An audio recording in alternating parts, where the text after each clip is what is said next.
దేవదానవుల చేతిలో మరణం లేని వరం, బ్రహ్మద్వారా అజేయ కవచం, అపార బలం. అయినా ధర్మం చేతిలో ఓడిన ఆ భయంకర రాక్షసుడి గురించి మీకు తెలుసా? రామాయణంలో లంకకు చెందిన భయంకర యోధులలో అతికాయుడు ఒకడు. ఇతడు రావణుని కుమారుడు, ఇంద్రజిత్కు తమ్ముడు. చిన్నప్పటినుంచే మహాకాయ శరీరం, అపార బలం కలిగిన అతికాయుడు యుద్ధవిద్యలో నిపుణుడయ్యాడు. అతడు మహేశ్వర భక్తుడు. శివుని తపస్సుతో దివ్యాస్త్రాల జ్ఞానం పొందాడు. అనంతరం బ్రహ్మదేవుని ప్రసన్నం చేసి అజేయ కవచం, దివ్య రథం, దేవతలు దానవుల చేత మరణం లేని వరం పొందాడు. లంక యుద్ధంలో అతికాయుడు రంగప్రవేశం చెయ్యగానే వానరసేన భయంతో వెనక్కి తగ్గింది.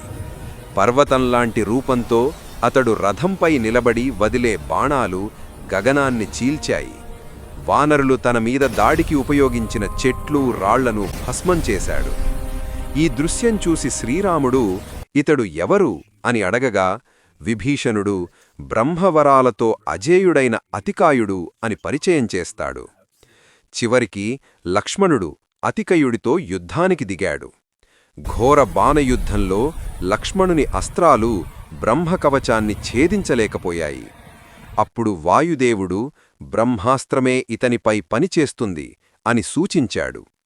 వెంటనే లక్ష్మణుడు బ్రహ్మాస్త్రాన్ని సంధించాడు.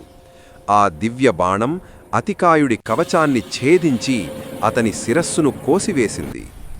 మహాకాయుడు నేలకొరిగిన క్షణం లంక కంపించింది. ఈ విధంగా అతికాయుడు లక్ష్మణుని చేత బ్రహ్మాస్త్రంతో వధించబడ్డాడు. అతని కథ మనకు ఒకే సత్యాన్ని చెబుతుంది: వరాలు అజేయతనివ్వచ్చు, కాని ధర్మాన్ని ఎదిరించే శక్తిని కాదు.